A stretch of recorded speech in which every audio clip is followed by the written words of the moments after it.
You know, it's funny. We all like crave that feeling of Right. being connected, right? And Hmm. family's often right there, at the center of it all. Yeah.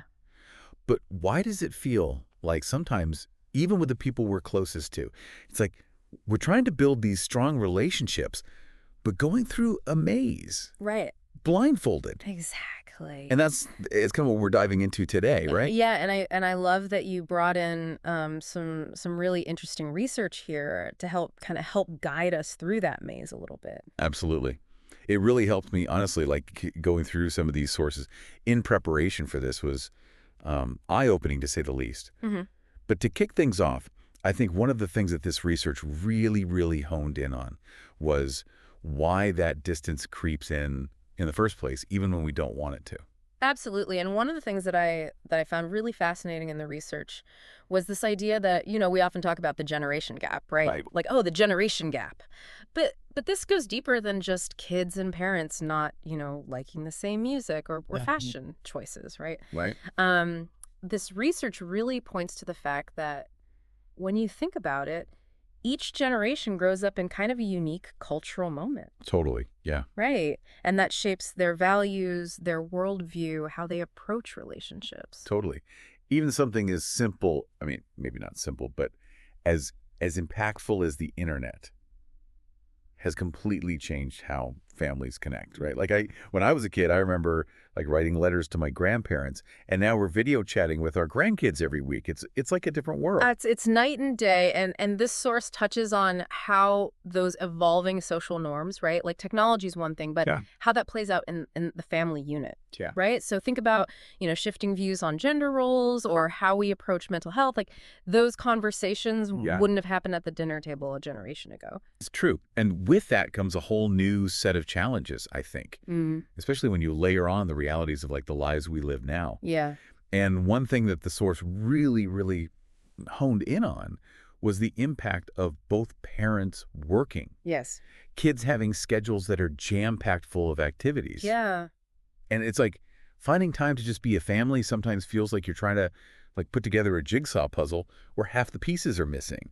Yes. And I think what's important that the research points out too is this isn't just about people not trying hard enough. Right. Like, oh, you just need to put in the effort. Like, no, it is a systemic issue. Yeah. It's that the demands on our time Right. in modern life, in modern society, make it so that we feel like we're constantly playing catch up, which is why I think this emphasis on communication as like a pillar of Yeah. family harmony that the source talks about is so important. Absolutely. It's about being intentional with the time we have. And speaking of family harmony, I think one of the things that really struck me is the research kind of highlighted that this isn't just, all warm and fuzzy feelings and Hallmark movie moments. Like there are actual benefits to this beyond just feeling good. Like, I mean, who knew that having strong family ties could like actually improve your health? Right.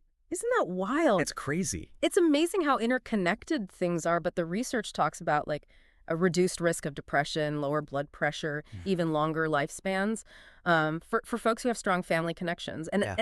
and it's not just about childhood, Right. right? Like this isn't just, oh, this is good for kids, This impacts us throughout our lifespan. So it's like investing in a lifelong like support system almost. 100%. It's so interesting. But I think, knowing that and then actually putting it into practice when our lives are, as we were just talking about, so busy, can feel worlds apart. Oh, absolutely. Which is why I really, really appreciated that the source didn't just leave us hanging. It actually gave us some practical advice. Yes. Tools. Yes, tools to actually make this happen. Yeah. And the first one that really resonated with me was this idea of dedicated communication time. Yes. And not just like yelling across the house. Exactly. Whose turn is it to take out the trash? Right. Which, let's be real, happens. It does. But, they gave a really great example. They talked about even if it's just 15 minutes at dinner, no phones, no TV, yes. just being present with each other. Yeah. Like I could feel my stress level dropping just thinking about that.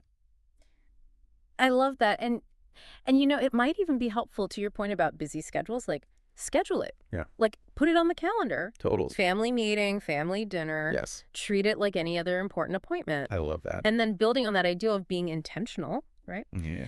The next tip is shared activities. Yes. And that doesn't need to be a big, expensive vacation. It can be board game night every week. It could be we all cook dinner together once a week. Yeah. Whatever works for your family. It's finding those little achievable ways to connect. I love that. Yes. And then the final piece of advice, which I really connected with as well, was respect. Yes. And it wasn't just about, kids respecting their parents. It was this beautiful, like, both and of parents respecting their children as their own individual humans. Exactly. And I think that goes back to that acknowledging of the evolving social norms, right? Yes. Like, we are all shaped by the world around us, and those experiences shape our values, our opinions. Yes. And so being able to create a space within the family unit where every voice can be heard, where people feel respected, even when disagreements arise, is so important. It's about that ability to agree to disagree respectfully, which I think is a skill that, quite honestly, we could all use more of. Not even just in family life, but just 100%. in the world at large. Now, the source ended on a bit of a thought-provoking note. Okay. It asked this question of whether or not family love is truly unconditional. And I'd love to get your take on that, because I think that's something a lot of people have an assumption about. But well, and I'm sure it's a question that's crossed all of our minds at some point, right? Right. Like, is it really unconditional? And No. and I do think there's a certain emotional truth to that concept of unconditional love. Yeah. But I think what this research is challenging us to do is to see it less as a passive state Okay. and more as an active practice.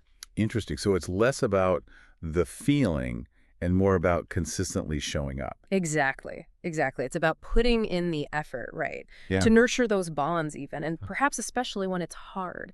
And the source used this phrase, active communication, care, and interaction. And I thought that was so powerful. Yeah. Because it's an action. Well, I'll tell you what, this has given me a lot to think about and a lot to reflect on.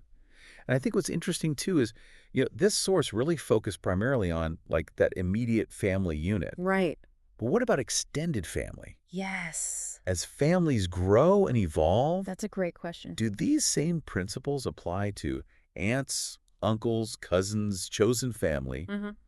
It's definitely something to ponder, I think, as we navigate these beautiful complexities that are family life.